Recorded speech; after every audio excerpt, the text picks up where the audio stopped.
میں کسی تقریر کے لیے نہیں بلکہ حضور قائد ملت کا جو پیغام ہے، مرکز اہل سنت کا جو پیغام ہے وہ آپ تک پہنچانے آیا۔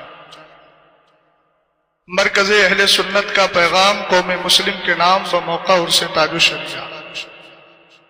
حامدوں و مسلیوں و مسلمہ اما بعد، مسلمان بھائیوں، ہم جس دورے پرفتن سے گزر رہے ہیں وہ ہم سب کے لیے آزمائش، صبر و تحمل، غور و فکر کرنے اور اپنی نسلوں کو دینی تعلیم و تربیت سے سنوارنے کا دور ہے۔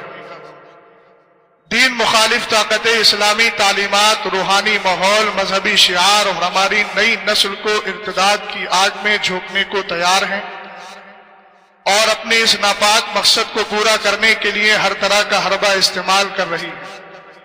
ایسے نازک حالات میں مرکز اہل سنت عوام و خواص، علماء و ائمہ اور مذہبی پیشواؤں کو ان کی دینی و ملی ذمہ داری کا احساس دلاتے ہوئے عرض گزار ہے اور عمل پیرا ہونے کی امید رکھتا ہے۔ نمبر 1، ہر محلے، گاؤں، بستی اور شہر میں مسلم بچے اور بچیوں کے لیے چھوٹے چھوٹے مکتب کھولے جائیں۔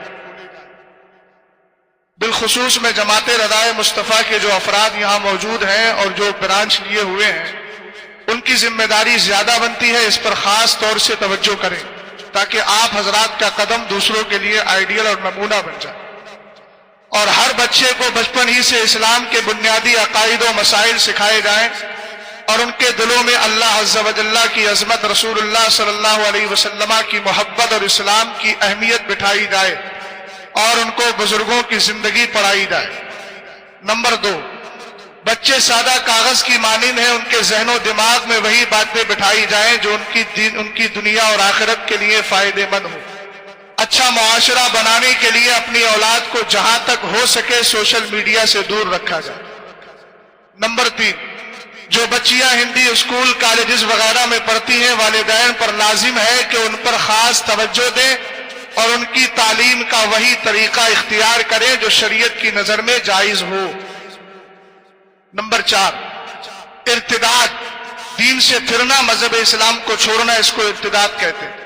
ارتداد کے اسباب پر غور کر کے اس کو دور کرنے کی راہیں نکالی جائیں اور ہر طرح سے بچوں اور خاص کر بچیوں کو اس فتنے سے بچایا جائے، چونکہ کسی ایک کو بھی سیدھی راہ دکھا دینا بارگاہ خداوندی میں سرخ اونٹ ذبح کرنے سے کہیں بہتر ہے۔ نمبر 5، جو بچے یا بچیاں العیاذ باللہ اس فتنے میں مبتلا ہو چکے ہوں، ان کو بھی حکمت عملی سے نکالنے کی کوشش کی جائے۔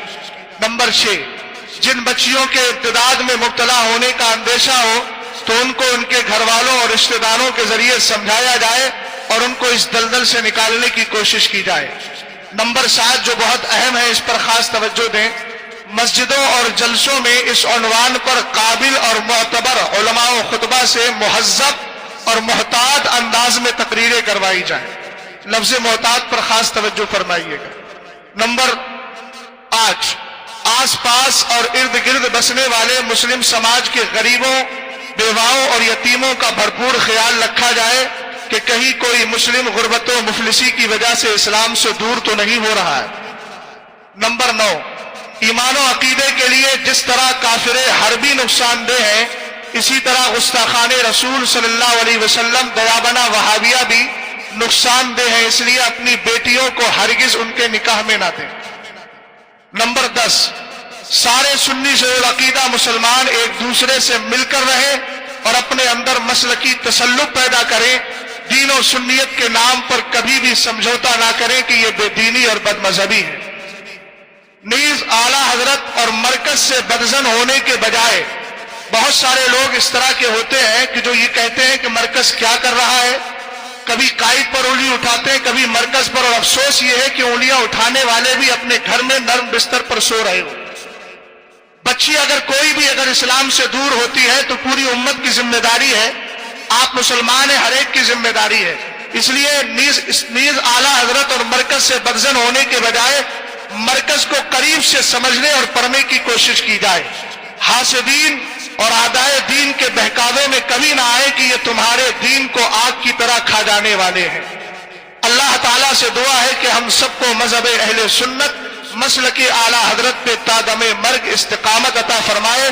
آمین بجاہ سید المرسلین صلی اللہ علیہ وسلم فقیر محمد اسجد رضا قادری غفر لہ درگاہ تاج الشریعہ مرکز اہل سنت بریلی شریف. السلام.